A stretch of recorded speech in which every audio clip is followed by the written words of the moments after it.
សូមជូនរឿងនាងទេពមច្ឆាក្នុងនគរដ៏រុងរឿងឈ្មោះឥន្ទ្រពុរៈព្រះបាទសុមន្ទរាជាដែលជាស្ដេចគ្រប់គ្រងនគរត្រូវបានយល់សុបិនតែមួយដដែលជារៀងរាល់រាត្រីព្រះច័ន្ទពណ៌ក្រហមសមុទ្រដ៏ស្ងប់ស្ងាត់និងសំឡេងនារីម្នាក់ដែលមិនធ្លាប់ឮតែក៏មិនអាចបំភ្លេចបានឡើយក្តីសុបិនជាប់ទាំងទ្រង់ភ្ញាក់ឡើងហាក់ដូចជាមានអំបិលជាប់នឹងស្បែករបស់ទ្រង់យល់ថានេះជាសុបិនតែទ្រង់មិនអាចបដិសេធនៅអារម្មណ៍ដែលមាននរណាម្នាក់នៅកន្លែងណាមួយកំពុងរង់ចាំទ្រង់នៅទីដ៏សែនឆ្ងាយហួសជើងមេឃជារៀងរាល់ព្រឹកនៅពេលពន្លឺព្រះអាទិត្យរះចាំងចូលតាមមង្លោះមកអួចនៃព្រះបរមរាជវាំងព្រះមហាក្សត្រនិងមន្ត្រីអាជ្ញាប្រមូលផ្ដុំគ្នាដើម្បីដោះស្រាយបញ្ហាផ្សេងនៃស្រុកនគរដូចជាគ្រោះរាំងស្ងួតទុរភិក្សផ្សេងជាពិសេសចំបាំងរាំងជលដែលកើតឡើងដោយនគរចំណោះនានាប៉ុន្តែថ្ងៃនេះព្រះមហាក្សត្រហាក់មិនមានព្រលឹងនៅក្នុងខ្លួនសោះសម្ដេចព្រះគ្រូនិយាយដោយសំឡេងពោរពេញដោយក្តីព្រួយបារម្ភថាសមុទ្រមិនមែនជាកន្លែងសម្រាប់ទ្រង់នោះទេប៉ុន្តែសមនរាជាមិនមែនជាព្រះមហាក្សត្រធម្មតាឡើយព្រះអង្គបានឈរនៅលើជាន់ខ្ពស់នៃប្រាសាទខ្យល់ដែលជាទីសក្ការៈបូជារបស់បុព្វបុរសដោយទ្រង់មើលកាត់មេឃឆ្ពោះទៅកាន់សមុទ្រដ៏អស្ចារ្យក្តីសុបិនដែលព្រះអង្គមិនអាចបំភ្លេចបានឡើយទ្រង់មានអារម្មណ៍ដូចជាមានខ្សែភ្នែកនារីម្នាក់កំពុងមើលសម្លឹងមករកទ្រង់ពីចម្ងាយហេតុដូច្នេះផ្ទុយពីការព្យាករណ៍ផ្ទុយពីការព្រមានព្រះអង្គបានធ្វើការជ្រើសរើសសំពៅរបស់ព្រះរាជាត្រូវបានរៀបចំទង់ក្រហមត្រដាងដូចស្លាបសត្វហង្សរចនាដោយក្បាលនាគត្រូវបានចម្លាក់សម្បូរដោយមាសខ្យល់សមុទ្រវាយលើក្តោងសំពៅលឿនលយជ្រែកជលសាអមដោយសំឡេងវាយស្គរយ៉ាងខ្លាំងដើម្បីជាការជូនដំណើររបស់ព្រះមហាក្សត្រពីក្រៅរបងព្រះបរមរាជវាំងប្រជាជនឈរមើលដោយភាពស្ងប់ស្ងាត់មើលព្រះមហាក្សត្ររបស់ខ្លួនចាក់ចេញពីព្រះមហានគរដើម្បីបន្តដំណើរទៅរកអ្វីមួយសូម្បីតែព្រះអាទិទេពក៏មិនហ៊ានរំលឹកនោះឡើយអស់រយៈពេល3ថ្ងៃទ្រង់បានឆ្លងកាត់តាមផែនទីនៃមហាជលសាដែលគ្មានកោះត្រោយរួចបានឆ្លងកាត់កន្លែងរូងភ្នំក្រោមបាតសមុទ្រដ៏ចំណាស់មួយដែលជាកន្លែងស្ដេចពស់យក្សរស់នៅហើយបន្ទាប់មកមេឃហាក់ដូចជាប្រេះជាពីរព្យុះក៏បានកកើតឡើងខ្យល់គួចបោកបំបាក់ក្តោងសំពៅទឹកសមុទ្រលិចចូលសំពៅលិចលង់ខ្ទេចខ្ទីអស់គ្មានសល់កងនាវាសេនាស្រែកដោយភាពតក់ស្លុតព្រះបាទសមនរាជាក៏ត្រូវបានលិចចូលទៅក្នុងទឹកសមុទ្រដង្ហើមរបស់ទ្រង់ត្រូវបានបាត់បង់បន្តិចម្ដងចង្វាក់បេះដូងរបស់ទ្រង់កាន់តែខ្សោយទៅតាមទម្ងន់នៃពិភពនៃបាតសមុទ្រព្រះអង្គធ្លាក់ទៅក្រោមធ្លាក់ចុះលើសពីពន្លឺព្រះអាទិត្យអាចចាំងចូលដល់លើសពីភាពកក់ក្ដៅលើសពីអារម្មណ៍ដ៏តក់ស្លុតចូលទៅក្នុងភាពស្ងៀមស្ងាត់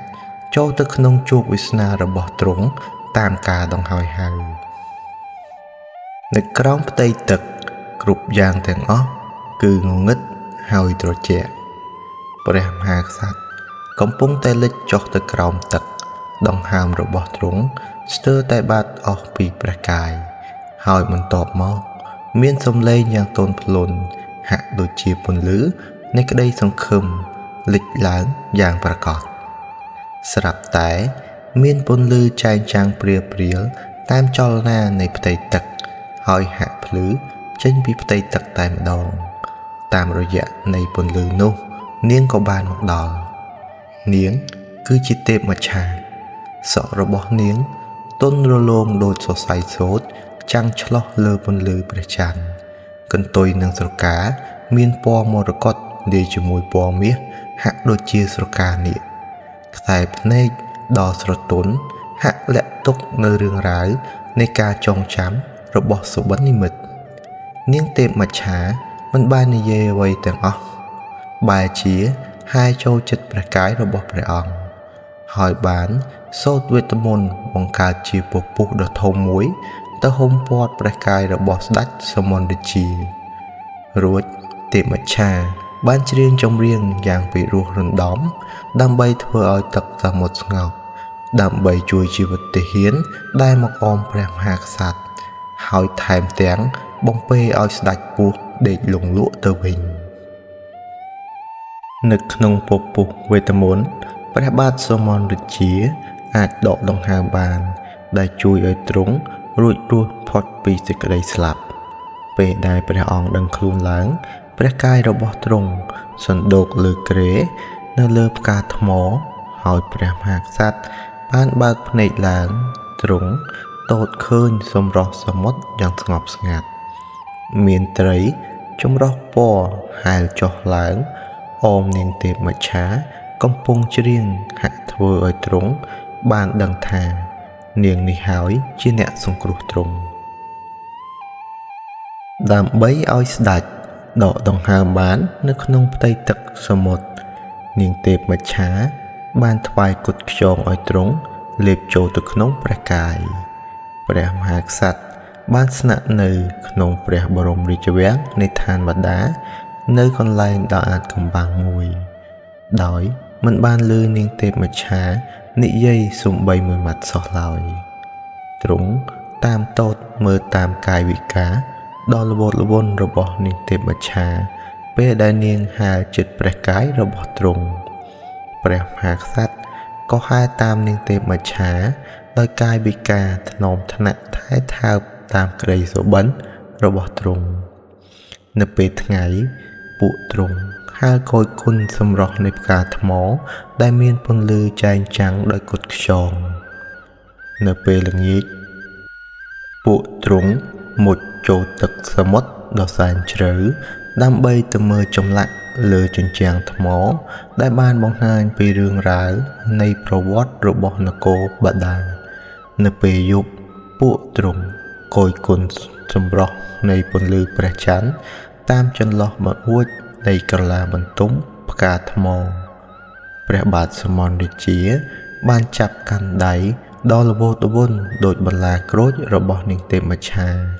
ទឹកសមុទ្រជុំវិញខ្លួនរបស់ពួកទ្រង់ហាក់ចែងចាំងឡើងដោយពន្លឺពណ៌ខៀវភ្លឺផ្លែតយ៉ាងអស្ចារ្យ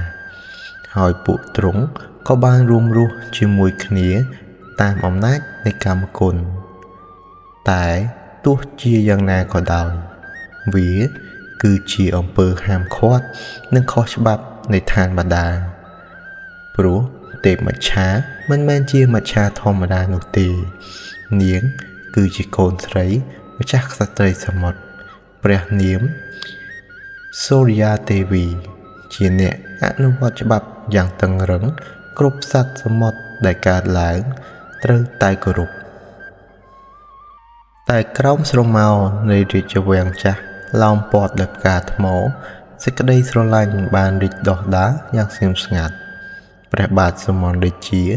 និងនាងទេពមច្ឆាបានរំយ៉ាងសប្បាយរីករាយទ្រង់និយាយសារស័ព្ទយ៉ាងសប្បាយរីករាយហើយត្រីនិងប្លង់តុងហាក់បញ្ចេញពន្លឺជាអំពូលភ្លើងហើយគូស្នេហ៍មួយគូនេះបានថើបគ្នាដោយមិនបានដឹងថាព្រះនាងសូរិយាទេវីកំពុងមើលសកម្មភាពរបស់ពួកទ្រង់ឡើយខ្សែភ្នែកហាក់មិនមានការខឹងសម្បារអ្វីទាំងអស់ប៉ុន្តែដោយអារម្មណ៍គួរឲ្យខ្លាចជាងនេះទៅទៀតជាងការខកចិត្តដែលម្ចាស់ក្សត្រីមិនអាចយកអ្វីមកបរិយាយបានឡើយសមុទ្រមានទំហំធំប៉ុន្តែច្បាប់របស់វាមានភាពកាចសាហាវណាស់មច្ឆានិងមនុស្សលោកមិនអាចមានស្នេហាបានឡើយដោយសារតែសេចក្តីស្រឡាញ់បែបនេះធ្វើឲ្យស្នេហាអ្នកទាំងពីរ បានបំបែករនាំងវាំងននរបស់ពិភពផែនដីនិងសមុទ្រ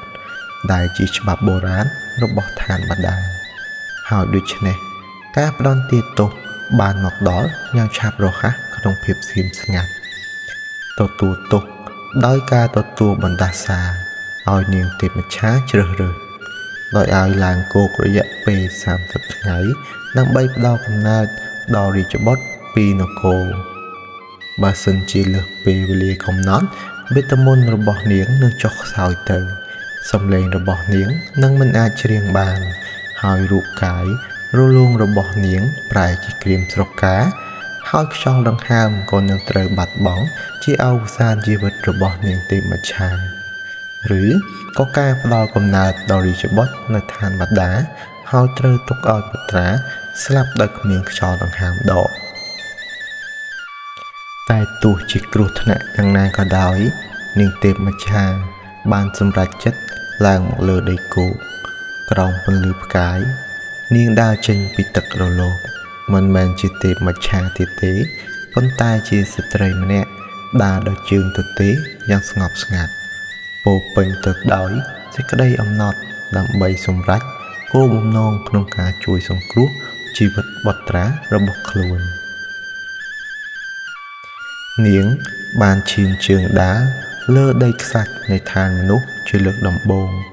ដោយសម្លៀកបំពាក់សូត្រពណ៌មាសជាប់នឹងខ្លួនតែមួយសម្រាប់ប៉ុណ្ណោះជាពិសេសគឺបុត្រនៅក្នុងផ្ទៃឆ្លងកាត់ព្រៃព្រឹក្សាគ្រប់ជំហានពោពេញទៅដោយគ្រោះថ្នាក់និងសេចក្តីលះបង់នាងទេពមច្ឆាបានដើរដល់ភូមិអ្នកស្រុកដែលហ៊ុំព័ទ្ធដោយអាប់មុនពន្លឺព្រះអាទិត្យរះទៅទៀតព្រលឹមស្រាងក្មេងៗក៏កំពុងរត់ប្រឡាយគ្នាលេងយ៉ាងសប្បាយរីករាយ